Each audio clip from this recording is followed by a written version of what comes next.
Hello students, welcome to the Vision Point on CBSE Pathshala and myself Amitabh Soni as biology mentor, and today I will discuss about the next another one videos on biological classification। ये जो biological classification है इसमें हम लोगों ने last में बात की थी इंट्रोडक्शन के पॉइंट ऑफ व्यू से, and now we will discuss about the kingdom Monera.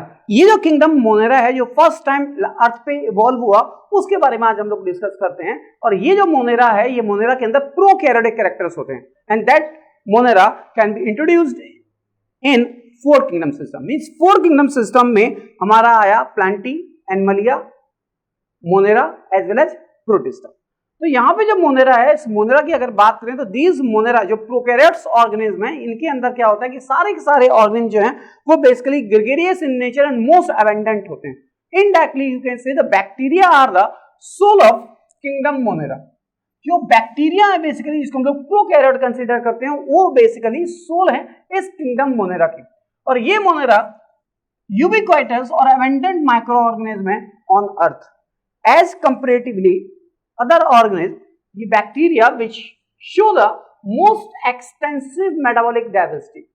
मतलब कहने का ये है कि यहाँ पे एज कंपैरेटिवली अदर ऑर्गेनिज्म जो दूसरे ऑर्गेनिज्म हैं उनके कंपैरेटिवली जो बैक्टीरिया है बेसिकली वो क्या शो करते हैं, एक्सटेंसिव मेटाबॉलिक एक्टिविटीज को, डाइवर्सिटी को एक्सप्लेन करते हैं। मतलब कई सारी ऐसी मेटाबॉलिक डाइवर्सिटी हैं जो केवल इसी पर्टिकुलर मोनेरा के बैक्टीरिया के अंदर प्रेजेंट होती है। दूसरी इंपॉर्टेंट पॉइंट, ये जो बैक्टीरियल स्ट्रक्चर्स होते हैं देखने में तो ये प्रोकैरियोट्स हैं, that is A primitive nucleus. Such type of organism having a primitive nucleus, but their structures is very simple and they have very complex in behavior. That is important point. These bacteria which belongs to the monera, which having a simple structure but very complex in behavior, means इनके अंदर mode of nutrition different, इनके अंदर respiration different, इनके अंदर so many different kind of varieties of reproduction, means vegetative, asexual and sexual reproduction is absent. Parasexuality is present, genetic recombination is present, so many different complexes behavior and show the simple structure. So first of all I will discuss about this silent features of the monera, that is a prokaryotic structure, that is a prokaryotes. Prokaryote का simple meaning अगर हम लोग बात करें तो pro का मतलब होता है प्रिमिटिव और कैरियो का मतलब होता है न्यूक्लियस। मतलब यहां पे जो लिविंग ऑर्गेनिज्म मोनेरा जो है उनके अंदर न्यूक्लियस कैसा होगा, प्रिमिटिव, जिसको हम लोग आगे बोलते हैं that is presence of nucleoid. यहां क्या होगा, न्यूक्लियोइड होगा, इसको हम लोग जीनोफोर भी बोलते हैं, that is also called genophore. तो ये तो बात हुई इस पर्टिकुलर प्रोकैरियोट्स के रेफरेंस में। दूसरी बात कि ये जो मोनेरा होते हैं ये Monera unicellular and having a without membrane cell organisms, membrane या membranous cell organisms। मतलब ये जो स्ट्रक्चर्स हैं इनके अंदर बेसिकली इनके अंदर यूनिसेलर होंगे लेकिन यहाँ पे विदाउट मेम्ब्रेनस सेल स्ट्रक्चर, मतलब कोई मेम्ब्रेन बाउंड सेल ऑर्गेनिज्म नहीं होता है, like mitochondria, ribosomes is present which is a non-membranous, mitochondria, chloroplast, Golgi bodies, endoplasmic reticulum, all these structures are absent here. So that's why without membranous cell structure. Third important point in monera, here the mode of nutrition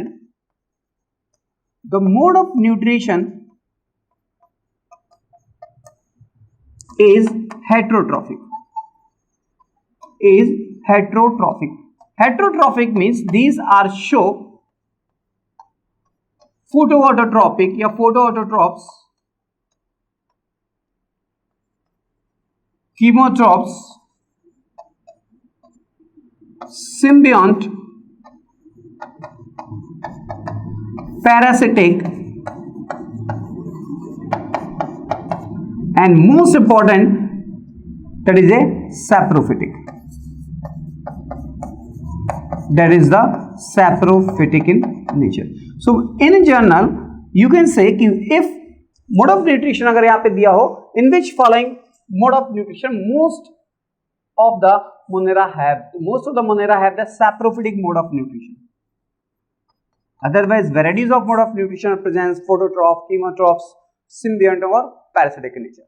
This is the mode of nutrition. अगर हम लोग यहाँ बात करें that is respiration की, तो ये जो मोनेरा है ये रेस्पायर करते हैं anaerobic,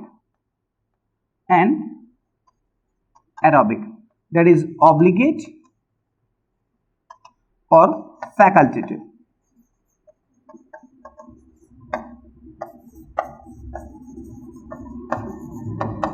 Means these Monera can perform the respiration anaerobically, obligate or with the facultative. Means strictly they are respired in absence of oxygen or they are partially depend on the oxygen. Okay, so these are the anaerobically perform the Monera perform the anaerobic respiration mostly.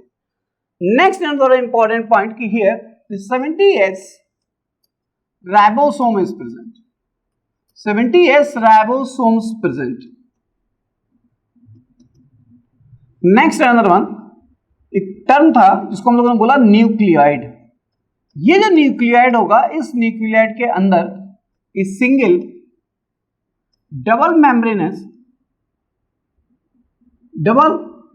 Double stranded not membranes single double stranded circular DNA without histone protein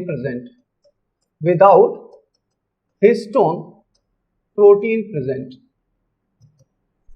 मतलब यहां पे जो DNA होगा वो कैसा होगा? Single होगा. मतलब अगर हम यहां बात करें तो this is a single circular DNA without histone protein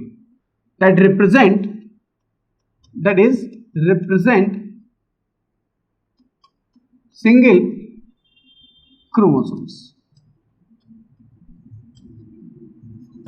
अगर हम यहां बात करें थोड़ी सी little bit different from the CBSE board which is important for the NEET point of view, यहां पे आप कह सकते हैं कि एक सिंगल सर्कुलर डीएनए होता है जो डबल स्ट्रैंडेड होता है और वो एक क्रोमोसोम्स को रिप्रेजेंट करता है.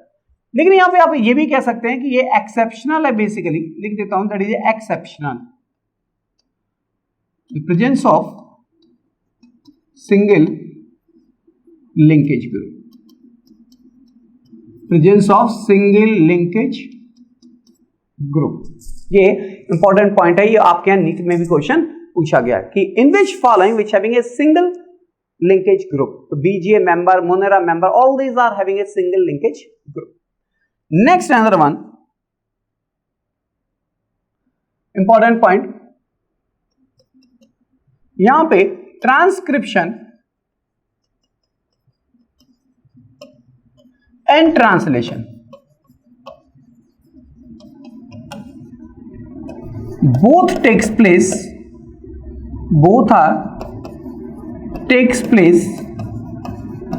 in cytoplasm because nucleus is absent, because these ribosomes are present in scattered way in the cytoplasm. And next another one, in place of mitochondria mesosome is present. Mesosomes present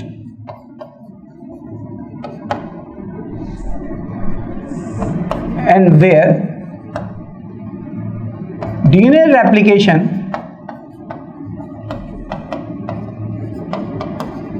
means cell division and respiration takes place.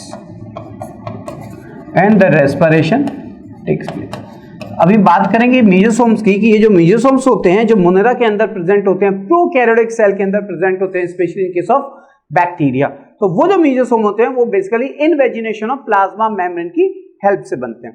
तो उसी particular mesosome के अंदर क्या होगा? DNA का replication. Indirectly you can say कि mesosomes which is participate in division as well as in respiration, क्योंकि इसी मेसोसोम के अंदर प्रेजेंट होते हैं रेस्पिरेटरी एंजाइम्स. यहीं पे प्रेजेंट होते हैं. बेसिकली यहां अगर हम लोग बात करें तो यहां चलती है ईटीएस जिसको बोलते हैं electron transport chain basically. Okay, next another one जो रिप्रोडक्शन है वो रिप्रोडक्शन नॉर्मली वेजिटेटिव और एसेक्सुअल रिप्रोडक्शन होता है। यहां पे sexual reproduction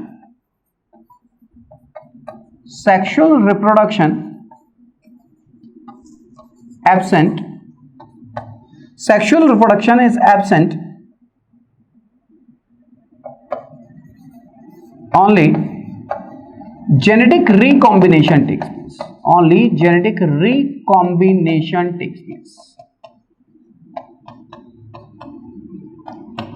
only genetic recombination will takes place। तो ये तो बात हुई हमारे कुछ मोनेरा के फीचर्स के रेफरेंस में। अब हम लोग यहाँ बात करनी है स्पेशली इस मोनेरा में, वैसे तो कई सारे ऑर्गेनिज्म होंगे, ठीक, माइकोप्लाज्मा है, बैक्टीरिया है, एक्टिनोमाइसीट्स मेंबर है और भी कई सारे। तो let us we will discuss about this Monera में बैक्टीरिया के रेफरेंस में। तो अगर हम लोग बैक्टीरिया की बात करें तो बैक्टीरिया की जो शेप एंड साइज है वो बड़ी डिफरेंट होती है। अगर ये बैक्टीरिया स्फेरिकल इन शेप है तो उसे हम लोग बोलते हैं कोकस। जैसे जो बैक्टीरिया है, ये बैक्टीरिया ऐसे हो सकते हैं और ये बैक्टीरिया ऐसे भी हो सकते हैं, और या ये बैक्टीरिया ऐसे हो सकते हैं। सबके अलग अलग डिफरेंट मतलब है। अगर ये बैक्टीरिया स्फेरिकल इन शेप है, नॉन फ्लैजिलेटेड है, तो उसे बोलते हैं कोकस। एग्जांपल है स्ट्रेप्टोकोकस निमोनी। अगर ये स्ट्रेप्टोकोकस निमोनी है विच इज ए डिप्लोकोकस, इसको हम लोग बोलते हैं, that is called the diplococcus. Diplo means दो स्फेरिकल सेल्स हैं तो डिप्लोकोकस, इसको बोलते हैं स्ट्रेप्टोकोकस, जिस present in the chain also. Strepto word use होता है, ये बैक्टीरिया का नाम है। तो ये कोकस है, मींस स्फेरिकल इन शेप है। नेक्स्ट है बैसिलस, इसको बोलते हैं rod shape. This is rod shape. और अगर इसे ऐसे बना दें, डिप्लोबैसिलस। तो ये जो बैसिलस होंगे, जो रॉड शेप होंगे, वो फ्लैजिलेटेड हो सकते हैं। And most common type of जो बैसिलस है उसको बोलते हैं लैक्टोबैसिलस। ज्यादातर ये जो बैक्टीरिया है which are used in the dairy industry, तो ये लैक्टोबैसिलस फ्लैजिलेटेड होंगे, ये ऐसे हो सकते हैं, दिस वन और दिस वन। इसको हम लोग बोलते हैं मोनोट्राइकस और इसको बोलते हैं amphitrichous. Next another one that is A vibrio. Vibrio means comma shape like this, और ये भी फ्लैजिलेटेड हो सकते हैं, ठीक। तो इसको बोलते हैं comma shape. Example Vibrio cholerae, ये कॉलेरा क्रिएट करता है, okay. And next another one spiral shape. अगर स्पाइरल शेप की बात करें तो आप ऐसे कह सकते हैं, this is a spiral shape like this. तो ये जो स्पाइरल शेप है ये कॉइल फॉर्म में होगा, ट्विस्टेड होगा और फ्लैजिलेटेड होगा। जैसे कि यहां बना है वो ट्विस्टेड भी है, फ्लैजिलेटेड भी है, this is a spiral shape. Example है स्पाइरलियम वॉल्यूटेंस। ये कुछ एग्जांपल्स हैं, that is A base, shape of the bacteria. ये जो शेप ऑफ बैक्टीरिया है उनमें क्या है, जैसे कोकस की अगर बात करें तो स्फेरिकल है डिप्लोकोकस। डिप्लोकोकस एनकैप्सुलेटेड है, मतलब कैप्सूल प्रेजेंट है। स्टेफाइलोकोकाई का मतलब होगा ये बेसिकली एक स्पेसिफिक शेप प्रेजेंट है, क्यूबिकल शेप में हो सकते हैं या एक स्क्वायर शेप में हो सकते हैं, इनको बोलते हैं स्टेफाइलोकोकस। ये स्ट्रेप्टोकोकस है which is present in chain, ये चेन फॉर्म में है, इसको बोलते हैं क्यूबिकल फॉर्म में। अगर ये डिप्लोकोकस है, सॉरी कोकस जो है वो अगर एक क्यूबिकल फॉर्म में हो तो उसको बोलते हैं सार्सिनी, दैट इज कॉल्ड द सार्सिनी। कभी कभी आपके यहाँ बहुत छोटे छोटे क्वेश्चंस होते हैं, इनके बारे में आपको ये पता होना चाहिए कि ये सार्सिनी का मतलब क्या है, स्टेफाइलोकोकस का मतलब क्या और स्ट्रेप्टोकोकाई का क्या मतलब। वो स्ट्रेप्टोकोकस बैक्टीरिया था और ये स्ट्रेप्टोकोकाई है, इस यहाँ स्फेरिकल शेप की जो bacteria which are arranged in chain form, similar as bacillus. तो this is a bacillus, this is a bacillus, lactobacillus, और ये कह सकते हैं कोकोबैसिलस। कोकोबैसिलस का मतलब ये ओवल शेप है, ना तो ये प्रॉपर रॉड शेप में है ना ही प्रॉपर स्फेरिकल शेप में है। यहाँ पे बात करें तो ये डिप्लोबैसिलस कह सकते हैं, इसको पॉलीसेड शेप में कह सकते हैं, और ये स्ट्रेप्टोबैसिलस। तो आपको जो याद रखना है वो स्ट्रेप्टोबैसिलस और स्टेफाइलोकोकाई।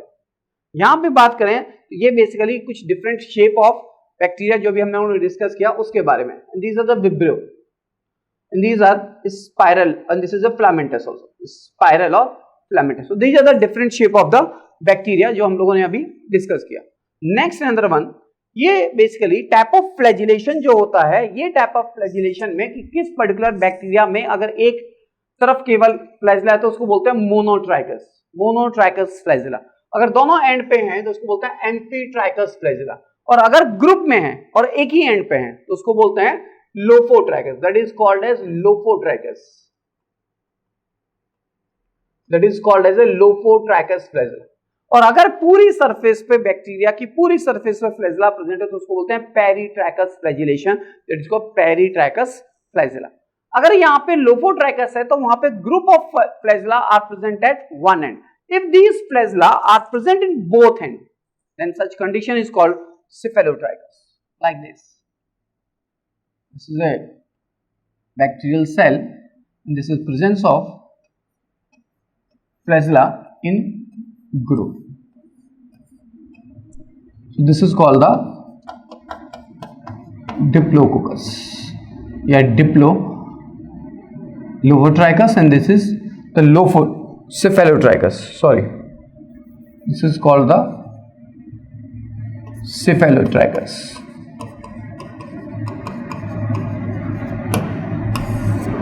हम लोगों ने इस पर्टिकुलर फ्लैजिला की बारे में बात की और इस फ्लैजिला को हम लोगों ने सेल स्ट्रक्चर में वहां पे डिटेल में एक्सप्लेन किया, और अगर नहीं तो फिर एक बार आप यहां समझ लीजिए कि ये जो फ्लैजिला है, इस फ्लैजिला को अगर हम बात करें तो मेनली तीन पार्ट होते हैं। एक वो जिसको बोलते हैं इसको बोलते हैं फ्लामेंट। ये क्या है? इस फ्लैजिला का अगर बात करें स्ट्रक्चर की, इंटरनल एनाटॉमी की, तो फ्लैजिला में तीन पार्ट होते हैं। एक होता है फ्लामेंट, दूसरा होता है हुक और तीसरा होता है बेस। जो फिलामेंट होता है ये बेसिकली फ्लैजिलिन प्रोटीन का बना होता है। ये फ्लैजिलिन प्रोटीन का बना होता है। और ये जो हुक है ये बेसिकली हुक है, और ये जो पार्ट है ये हमारा इस तरीके से मेम्ब्रेन के अंदर, सेल मेम्ब्रेन के अंदर और सेल वॉल के अंदर ऐसे प्रेजेंट होता है। अगर हम यहां बात करें तो ये आउटर मेम्ब्रेन है जिसको हम लोग बोल रहे हैं सेल वॉल। इस सेल वॉल के अंदर एल और पी रिंग्स होती हैं। ये चार तरीके की रिंग्स होती हैं जो normally which is associated with the base body of flagella. इस बेस बॉडी के फ्लैजिला के अंदर एल और पी दो रिंग होंगी जो सेल मेम्ब्रेन, मतलब आउटर मेम्ब्रेन है, इसको सेल वॉल बोलते हैं। और ये जो बेसिकली स्पेस है इसको बोलते हैं पेरीप्लाज्मिक स्पेस। और इस पर्टिकुलर मेम्ब्रेन की बात करें तो ये जो मेम्ब्रेन है जो एम और एस है, इसको सी नहीं, इसको बेसिकली हम लोग एम एस बोलते हैं। ये हो गया एम एस रिंग, ठीक, इसको बोलते हैं एम, और ये नीचे वाले को ring M S, L P M S. तो ये जो दोनों रिंग्स हैं ये प्रेजेंट होती है सेल मेम्ब्रेन में। Getting my point? यहां पे all these four rings are present in case of bacteria that is a gram positive bacteria. ये जो मेम्ब्रेन है, इस मेम्ब्रेन में मतलब सेल वॉल में दो रिंग होती हैं और दो रिंग प्लाज्मा मेम्ब्रेन के अंदर होती हैं। अगर हम बात करें सेल वॉल में तो एलपी रिंग होगी, और सेल मेम्ब्रेन की बात करें तो एमएस रिंग होती है। तो चार rings which are present in the basal body. This is a hook, and इस हुक से रिलेटेड होता है आपका फिलामेंट जो फ्लैजिलिन प्रोटीन का बना होता है। एक और बात यहाँ पे डिस्कस कर लेते हैं, ये जो फिलामेंट है अगर इसका टीएस काटेंगे तो यहाँ पे 9+0 अरेंजमेंट होता है। 9+0 अरेंजमेंट होता है फ्लैजिलेशन के अंदर इन प्रोकैरियोटिक फ्लैजिला। 9+0 का मतलब है कि ये जो माइक्रोट्यूब्यूल्स के बने होते हैं, यहाँ पे फ्लैजिलिन प्रोटीन्स के बने होते हैं, तो यहाँ पे ये जो है 9 पेरिफेरी पे होंगे और सेंटर में कुछ नहीं होगा। और अगर सेंटर में दो होंगे तो उसको बोलते हैं 9+2, जो यूकैरियोटिक फ्लैजिला का इंपॉर्टेंट पॉइंट है। ओके, नेक्स्ट बात करते हैं मोड ऑफ न्यूट्रिशन के रेफरेंस में। अभी हम लोगों ने डिस्कस किया कि जो मोनेरा होते हैं उनके अंदर varieties of mode of nutrition होता है। In most of the bacteria are saprophytic mode of nutrition. तो सबसे पहले बात करें कि अगर मोड ऑफ न्यूट्रिशन की बात करें तो ऑटोट्रॉफिक मोड ऑफ न्यूट्रिशन ज्यादातर बैक्टीरिया के अंदर देखने को कम मिलता है। लेकिन अगर ऑटोट्रॉफिक मोड ऑफ न्यूट्रिशन की बात करें तो कुछ होते हैं जिनको बोलते हैं फोटो ऑटोट्रॉप्स और किसको बोलते हैं कीमो ऑटोट्रॉप्स। ये फोटो ऑटोट्रॉप्स वो पर्टिकुलर बैक्टीरिया होते हैं जो बेसिकली फोटोसिंथेसिस परफॉर्म करते हैं। आप कह सकते हो कि ये वो पर्टिकुलर बैक्टीरिया होते हैं जो फोटोसिंथेसिस परफॉर्म करते हैं, और ये जो फोटोसिंथेसिस परफॉर्म करते हैं वो होती है नॉन ऑक्सीजनिक फोटोसिंथेसिस। अब ये क्या होती है, बात करते हैं इसके बारे में। हम लोग यहां बात कर रहे हैं कि ये जो पर्टिकुलर बैक्टीरिया है, यहां पे जो O2 है ये O2 नॉट इवॉल्व। यहां पे ये बैक्टीरिया जो फोटो ऑटोट्रॉपिक होंगे which is able to synthesize own organic food, ये पर्टिकुलर बैक्टीरिया क्या करेंगे, they are synthesized own food material from the inorganic substance like CO2 और वाटर अगर मिक्स होगा तो यहां ऑर्गेनिक फूड की सिंथेसिस तो होगी, but the oxygen is not able, यहां पे ऑक्सीजन का इवोल्यूशन नहीं होगा। तो इनडायरेक्टली हम अगर बात करें तो यहां पे एग्जांपल में आप कह सकते हैं कि जो फोटोसिंथेटिक बैक्टीरिया होते हैं that is called photosynthetic bacteria. ये जो फोटोसिंथेटिक बैक्टीरिया होते हैं जिनमें हम कुछ एग्जांपल्स यहां लिख रहे हैं, जैसे क्लोरोबियम, जिसको ग्रीन सल्फर बैक्टीरिया बोलते हैं, दूसरा है क्लोरोमेशियम, इसको बोलते हैं क्लोरोमेशियम, पर्पल सल्फर बैक्टीरिया, एक होता है रोडोस्पाइरिलियम।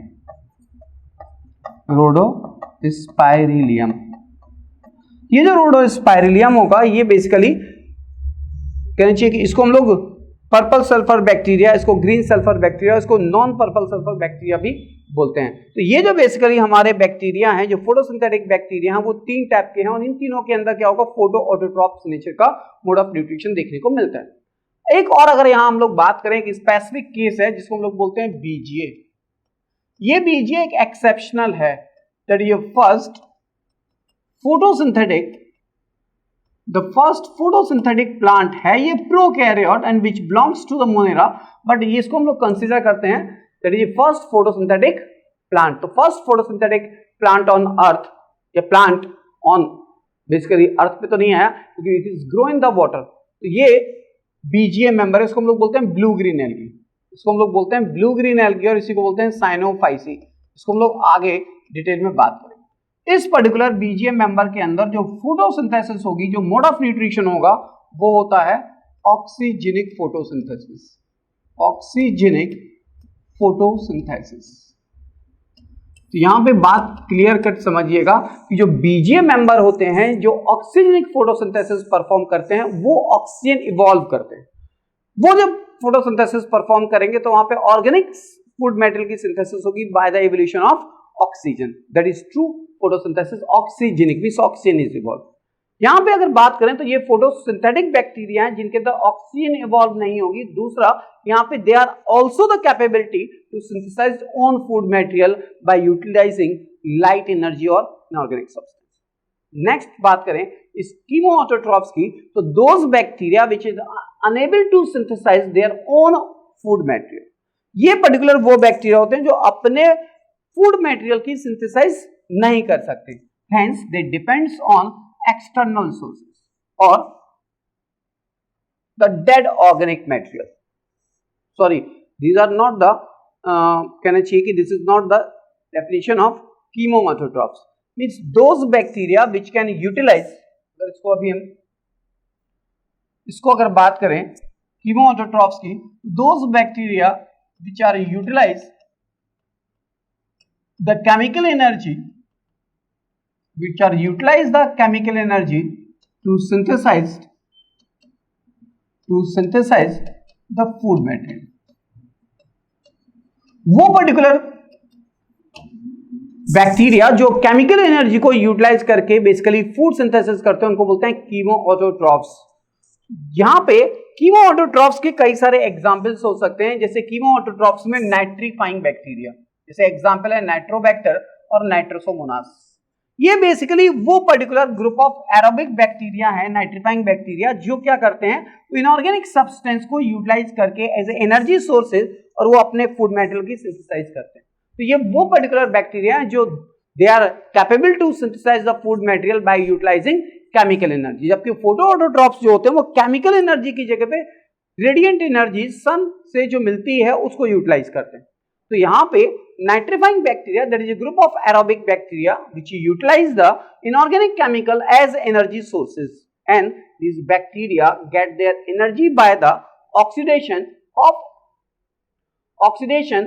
inorganic nitrogenous compound. ये बेसिकली जो ऑक्सीडेशन होगा नाइट्रोजनस ऑर्गेनिक इनऑर्गेनिक कंपाउंड का, जब ऑक्सीडेशन होगा तो उस पर्टिकुलर एनर्जी को ये यूटिलाइज करेंगे और फूड मटेरियल की सिंथेसाइज करेंगे, इसलिए इसको बोलते हैं chemoautotrophs, that is called the nitrifying bacteria. दूसरे बैक्टीरिया जिनको बोलते हैं सल्फर बैक्टीरिया, जैसे थायोबैसिलस और Beggiatoa, very important bacteria, that is sulphur containing bacteria, that is Beggiatoa, and the iron bacteria is called as Ferrobacillus और लैप्टोथेरिस।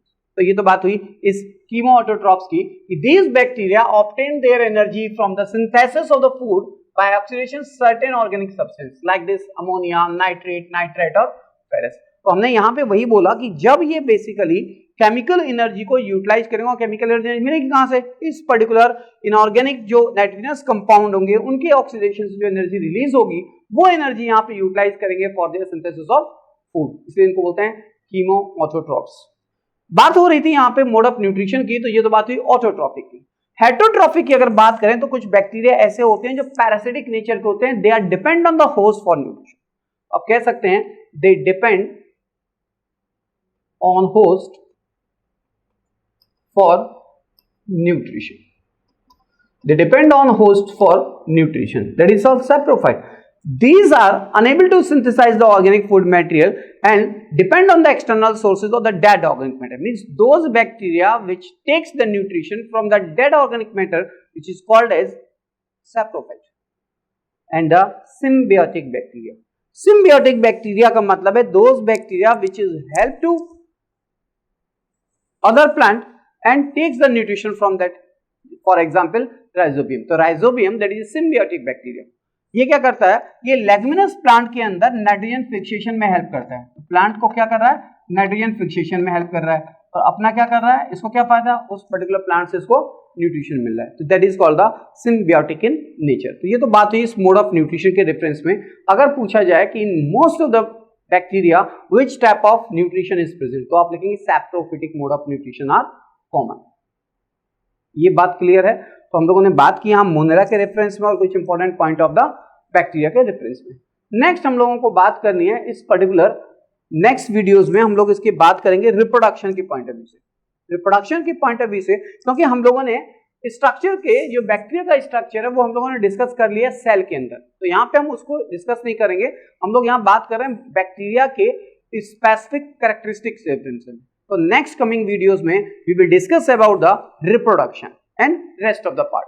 So thank you so much and we will meet in the next video. Thank you.